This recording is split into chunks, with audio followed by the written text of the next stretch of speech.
ప్రియులరా, బాగున్నారా? దేవుని వాక్యాన్ని క్రమంగా చదువుతున్నారా? ప్రార్థించుచున్నారా? నేటి ధ్యాన వాక్యము యెషయా గ్రంథం 54వ అధ్యాయము 17వ వచనం. నీకు విరోధముగా రూపింపబడిన ఏ ఆయుధమును వర్ధిల్లదు. ప్రభువు తన గొప్ప వాగ్దానమును ఇక్కడ మనకు తెలియచేస్తూ ఉన్నాడు.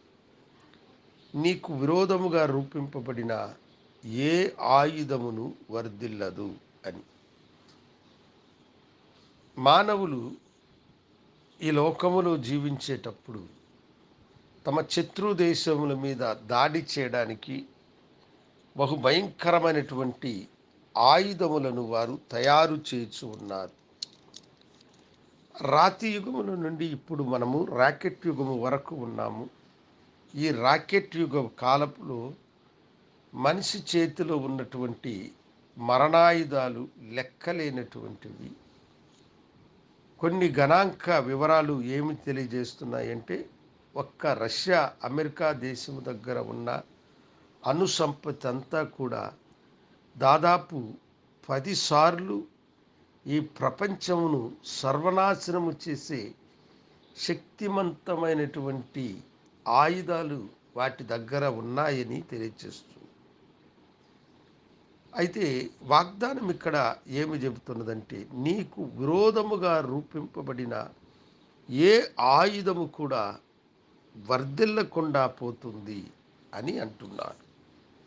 మనకు విరోధముగా ఏ ఆయుధమును మనుషులు ప్రయోగించినా ఆ ఆయుధం అంట వర్ధిల్లకుండా పోకుండా ఉండడానికి దేవుడు తన కృపను చాపుతాడు. భయపడకండి, ఆయన హస్తము తోడుగా ఉంటుంది. ఇప్పుడు కూడా ప్రపంచము యుద్ధపు సమీపములో ఉన్నది.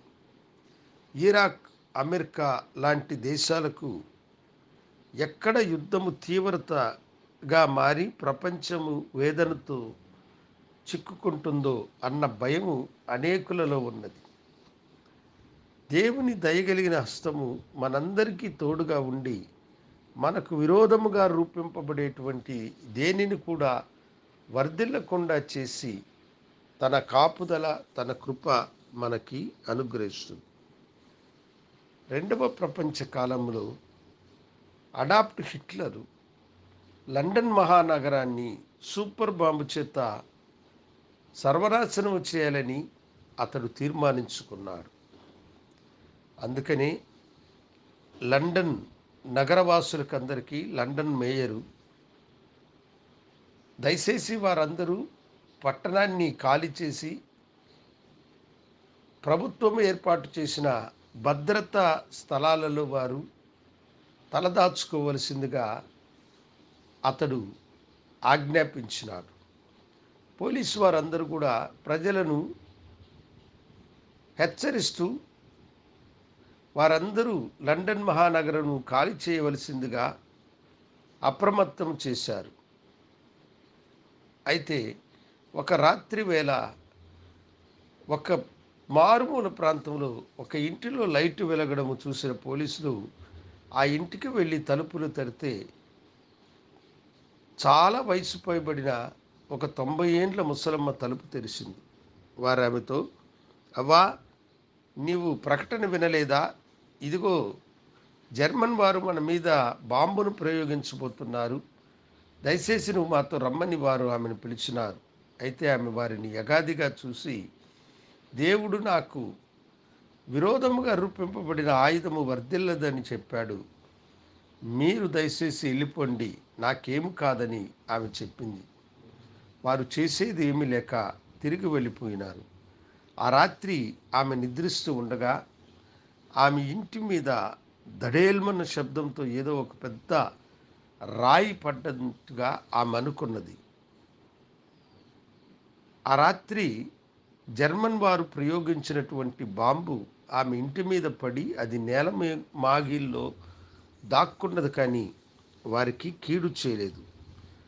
చాలా దినముల తర్వాత లండన్లో తవ్వకాలు జరిగినప్పుడు ఆ బాంబు బయటపడ్డది.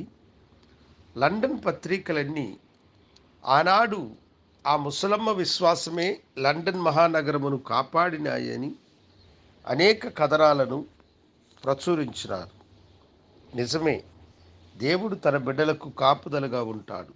మనకు విరోధముగా రూపింపబడే ఏ ఆయుధమైనా వర్ధిల్లకుండా ఆయన చేస్తాడు.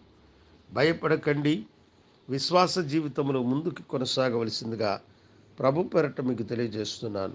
గొప్ప తండ్రి, నీ బిడ్డలను దీవించి ఆశీర్వదించి వారికి విరోధముగా చెలరేగే ఏ ఆయుధమును వర్ధిల్లింపకుండా చేయమని యేసునామమున అడిగి వేడుకొనుచున్నాము తండ్రి.